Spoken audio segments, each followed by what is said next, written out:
Hello students, welcome to Canonical Classes. In today's video, we are moving further with Henry's Law and now we are going to study about applications of Henry's Law. Applications of Henry's Law. Okay. तो ये applications का आपके daily life में बहुत use होता है. बहुत सारी एप्लीकेशंस हैं जो आपके डेली लाइफ से रिलेटेड है. फॉर एग्जांपल सबसे पहले अगर हम बोलें कि जो हमारे कार्बोनेटेड ड्रिंक्स हैं, ठीक है, हेनरी लॉ की फर्स्ट एप्लीकेशन है. It is used in production of carbonated drinks. Okay जितनी भी आपकी कार्बोनेटेड ड्रिंक्स होती हैं. What are carbonated drinks? Carbonated drinks क्या होती हैं? कार्बोनेटेड ड्रिंक्स मतलब जो भी आप कोक, पेप्सी या लिम्का सॉर्ट ऑफ ऐसा कुछ भी अगर आप लेते हो, ठीक है, वो सारी ड्रिंक्स आपकी कार्बोनेटेड ड्रिंक्स होती हैं. ठीक है, उसको कार्बोनेटेड ड्रिंक्स बोला जाता है. तो ये क्या है? हेनरीज लॉ आपकी कार्बोनेटेड ड्रिंक्स की प्रोडक्शन में बहुत यूज किया जाता है. क्योंकि सिंपल क्या करना है, कार्बोनेटेड ड्रिंक्स के अंदर वाटर के अंदर आपको गैस डालनी है. ठीक है, गैस को सॉल्युबल करना है. मतलब वाटर यहाँ पे सॉल्वेंट है and gas is your solute. तो इन दोनों का सॉल्यूशन बनाना होता है. ठीक है, तो कार्बोनेटेड ड्रिंक्स बनती कैसे है? कार्बोनेटेड ड्रिंक्स को सील किया जाता है अंडर हाई प्रेशर, है ना. तो लिखते हैं ये carbonated drinks are sealed under high pressure. Carbonated drinks को सील किया जाएगा बहुत ही हाई प्रेशर पर. और वो जो हाई प्रेशर है, ठीक है, वो कब इंक्रीज होगा? मतलब हाई प्रेशर इंक्रीज होगा तो सॉल्युबिलिटी ऑफ गैस भी इंक्रीजेस, क्योंकि हमें पता है pressure is directly proportional to solubility. तो जब हमने इसको हाई प्रेशर में सील किया, क्यों किया? To increase solubility of gas, to increase solubility of gas की सॉल्युबिलिटी को इंक्रीज करने के लिए. ठीक है, और वो गैस कौन सी है? स्पेशली आपकी CO2. जब हम कार्बोनेटेड ड्रिंक्स बनाते हैं तो CO2 से ही नाम पड़ा है उसका कार्बोनेटेड. ठीक है, when the bottle is open. अब देखिए सबसे पहले आप ये देखो, यहाँ पे ये समझिए कि कार्बोनेटेड ड्रिंक्स में आपने बनानी कैसे बनाई कि आपने उसको सील कर दिया अंडर हाई प्रेशर. ठीक है, ये कंटेनर है, इसमें हाई प्रेशर डाल के, इसमें लिक्विड था प्रेजेंट, आपने CO2 गैस डाल दिया, हाई प्रेशर लगा दिया ऊपर से. ओके, ये हो गया. अब आप क्या करेंगे? अगर आप इसको ओपन करेंगे, अभी यहाँ पे प्रेशर हाई है, जैसे ही आपने इस पैन की लिड को ओपन किया, ओपन करने से क्या हो गया? Pressure decreases. जैसे ही प्रेशर डिक्रीज होगा तो सॉल्युबिलिटी भी डिक्रीज होनी शुरू हो जाएगी, है ना. तो वही तो वो बोल रहे हैं कि व्हेन बॉटल इज ओपन, जैसे ही आप बॉटल को ओपन करोगे, द प्रेशर ऑफ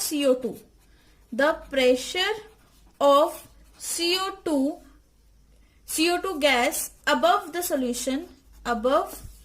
solution क्या होना शुरू हो जाएगा? डिक्रीज होना शुरू हो जाएगा. क्या होना शुरू हो जाएगा? वो डिक्रीज होना शुरू हो जाएगा. और इस डिक्रीज होने की वजह से so the solubility also decreases. So solubility also decreases, जिसकी वजह से सॉल्युबिलिटी भी डिक्रीज हो जाएगी एंड इट फीजेस आउट. ठीक है, इसको मैं और एक और तरीके से समझाती हूँ. फॉर एग्जांपल, आप सपोज करिए आप एक कोल्ड ड्रिंक के बॉटल लेकर आए अपने घर में, कोका कोला लेकर आए, कोक लेकर आए. ठीक है, 1 लीटर वाली बॉटल लेकर आए, आपने आते ही बिल्कुल चिल्ड बॉटल है, आपने ग्लास में डाला और पिया. उसका टेस्ट आपको बहुत अच्छा आएगा, बहुत स्ट्रांग होगी वो. ठीक है, और वही सेम बॉटल उसको नेक्स्ट आप 2-3 डेज के बाद ओपन करें, मतलब 3rd या 2nd डे मान लो आपने उसको ओपन किया और फिर आपने पिया. तो जो फर्स्ट आप सिप लेंगे, मतलब जो आपने फर्स्ट टाइम पिया था और जो आप ये सेकेंड डे ड्रिंक कर रहे हैं, इन दोनों में टेस्ट में बहुत डिफरेंस आ जाएगा. क्योंकि फर्स्ट वाले टाइम में वहां पर गैसेस की सॉल्युबिलिटी बहुत ज्यादा थी, जिसकी वजह से टेस्ट बहुत इफेक्टिव था. But now in the second case में अगर हम बात करें कि 2 डेज के बाद जो हम वो ड्रिंक ले रहे हैं, उसके केस में वो जो सॉल्युबल CO2 थी वो सम अमाउंट की बाहर निकल चुकी है, जिसकी वजह से उसका जो टेस्ट है वो क्या हो गया? डिक्रीज हो गया. ठीक है, तो इसीलिए हम बोलते हैं कि अगर प्रेशर ज्यादा है तो गैस की सॉल्युबिलिटी सॉल्वेंट के अंदर बहुत ज्यादा है. जैसे ही हमने बॉटल को ओपन किया तो जो प्रेशर था CO2 का अबव द सॉल्यूशन, जो इस सॉल्यूशन के ऊपर उसने प्रेशर बना के रखा था वो कम हो गया। जैसे ही प्रेशर कम हो गया तो सॉल्युबिलिटी भी डिक्रीज हो जाएगी और वो बाहर आना स्टार्ट हो जाएगी। जैसे कि कई बार क्या होता है कि आप कैप को ऐसे ही खोलते हो, उसके ऊपर के कैप जो लगी हुई है उसको ऐसे ही खोलते हो और अपने आप बाहर आना स्टार्ट हो जाता है। वो इसी की वजह से है कि उसमें से जो डिजोल्व CO2 थी वो डिजोल्व CO2 आपकी बाहर आनी स्टार्ट हो गई। ओके, तो सेकेंड एप्लीकेशन की तरफ मूव करते हैं। सेकेंड एप्लीकेशन जो है यहाँ पे स्कूबा डाइवर्स की, वेरी इंपॉर्टेंट, स्कूबा डाइवर्स। कौन होते हैं स्कूबा डाइवर्स? स्कूबा डाइवर्स वो होते हैं जो आपके ओशियंस में, ठीक है, जो नीचे नीचे तक पानी के अंदर जाते हैं। हमने डिस्कवरीज में देखा होगा ऑक्सीजन सिलेंडर को लेकर, है ना, जो नीचे तक जाते हैं उनको स्कूबा डाइवर्स बोला जाता है। तो क्या होता है स्कूबा डाइवर्स के केसेस में क्या होता है, देखिए जब आप ओशियंस की बात करें या सीज की बात करें तो डाउन इन द बीनीथ, उनके बिल्कुल नीचे, वहां पर प्रेशर बहुत ज्यादा रहता है। इसीलिए आप देखेंगे जितने भी आपकी एक्वेटिक प्लांट्स एंड एनिमल्स है वो आपको बीनीथ द वाटर सबसे ज्यादा मिलेंगे। क्यों मिलेंगे? क्योंकि वहां पर प्रेशर ज्यादा है तो उनके जो ऑक्सीजन कंटेंट है वो उनको वहां पर उस एरिया में सबसे ज्यादा मिलेगा, क्योंकि pressure is directly proportional to solubility of the gas, है ना। जितने ज्यादा प्रेशर होगा उतनी ज्यादा उसकी सॉल्युबिलिटी होगी। तो जब वो नीचे जाएंगे, जैसे ही वो नीचे जाते हैं, solubility of gases in blood is high under water, है ना। तो इस चीज को लिखते हैं, जो सॉल्युबिलिटी होगी आपके ब्लड की, solubility, the solubility of gases in blood, blood के अंदर जो सॉल्युबिलिटी होगी गैसेस की is high under water. Under water मतलब बिल्कुल नीचे वाली साइड, ओशियंस के बिल्कुल नीचे जाके, ठीक है। क्यों होगी? क्योंकि वहां पे क्या प्रेजेंट होता है? ड्यू टू हाई प्रेशर, क्योंकि वहां पे क्या प्रेजेंट है? आपका हाई प्रेशर प्रेजेंट है, ड्यू टू हाई प्रेशर। और वो हाई प्रेशर ने सॉल्युबिलिटी बढ़ा दी। इसकी वजह से जैसे ही वो, अब क्या हुआ, जैसे ही वो डाइवर नीचे गया सी में, उसकी सॉल्युबिलिटी ब्लड के अंदर बढ़ गई गैसेस की। लेकिन अब वो जब ऊपर को वापस आएगा तो जो सॉल्युबल गैसेस थी वो बाहर निकलना स्टार्ट हो जाएंगी। क्यों निकलना स्टार्ट हो जाएंगी? क्योंकि जैसे ही वो नीचे से ऊपर आएगा तो प्रेशर डिक्रीज होना शुरू हो गया। प्रेशर अगर डिक्रीज हो गया तो मतलब सॉल्युबिलिटी भी डिक्रीज, जो डिजोल्व ऑक्सीजन थी या जो भी डिजोल्व गैस थी वो पर्टिकुलर गैस बाहर निकलना स्टार्ट हो जाएगी। और वो किसकी फॉर्म में बाहर निकलेगी? बबल्स की फॉर्म में बाहर निकलेगी। और वही बबल्स जो है, स्पेशली नाइट्रोजन का बबल का साइज इतना बड़ा होता है कि वो आपके वेन्स और आर्टरीज में फंस जाता है, जिसकी वजह से एक सीवियर कंडीशन बन जाती है, ठीक है। इट मे कॉज, क्या कॉज करता है? वो बेंड्स कॉज कर सकता है। इट मे, है ना, it may cause bends. Bends बहुत ही सीवियर मेडिकल कंडीशन होती है विच आर, जो कि बहुत क्या है, डेंजरस है, विच इज वेरी डेंजरस, ठीक है, which are dangerous. To avoid this problem, ये बेंड्स ना पड़े, मतलब वो बबल्स की वजह से बेंड्स ना पड़े, इसके लिए हम क्या करते हैं? टू अवॉइड दिस प्रॉब्लम, इस प्रॉब्लम को अवॉइड करने के लिए हम यूज करते, जो हमारे स्कूबा डाइवर्स हैं, स्कूबा डाइवर्स यूजेस, एक हम एयर यूज करेंगे जिसको हम बोलते हैं कंप्रेस्ड एयर।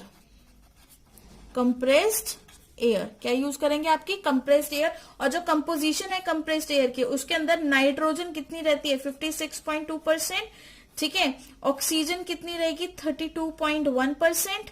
ये इसकी कंपोजिशन है हमारी कंप्रेस्ड एयर की। और उसमें हीलियम भी हम ऐड करते हैं, डाइल्यूटेड हीलियम, जो कि कितने 11.7%, ठीक है। सो दैट की बाकी मतलब अब इसके केसेस में क्या होगे, वो कंडीशन नहीं बनेगी, वो जो कंडीशन थी सीवियर कंडीशन नहीं बनती, उसकी पॉसिबिलिटी बहुत कम हो जाती है। ओके, थर्ड अगर हम पढ़ें, थर्ड हम माउंटेन क्लाइंबिंग में यूज बहुत होता है इसका, माउंटेन क्लाइंबिंग। माउंटेन क्लाइंबिंग में कैसे हमारा हेनरीज लॉ वर्क कर रहा है, देखो क्या एप्लीकेशन है वहां पे। माउंटेन क्लाइंबिंग या माउंटेन क्लाइंबर्स के अंदर जैसे हम ऊपर अपने हिल स्टेशंस पे जाते हैं या हाई एल्टीट्यूड पे हम मूव करते हैं तो प्रेशर डिक्रीज होना स्टार्ट हो जाता है, ठीक है। आप यहां से रिलेट करिए, जब हम सी के या ओशियन के नीचे जा रहे हैं, बीनीथ वाटर जा रहे हैं, वहां पे प्रेशर हाई है, तो उससे ऊपर जाते जाओगे, हाइट पे जाते जाओगे तो प्रेशर डिक्रीज। इसीलिए जितने भी हाई एल्टीट्यूड है वहां पे प्रेशर कम होगा।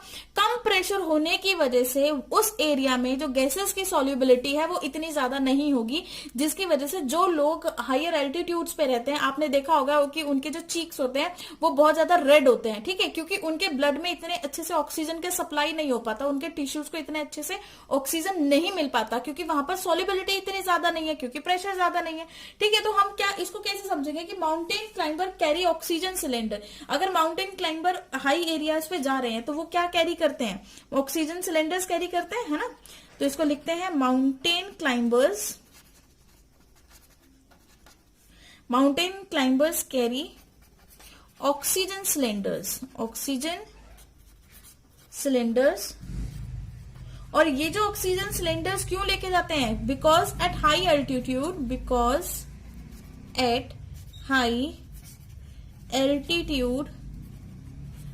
एल्टीट्यूड पे प्रेशर जो है वो बहुत कम है ना, प्रेशर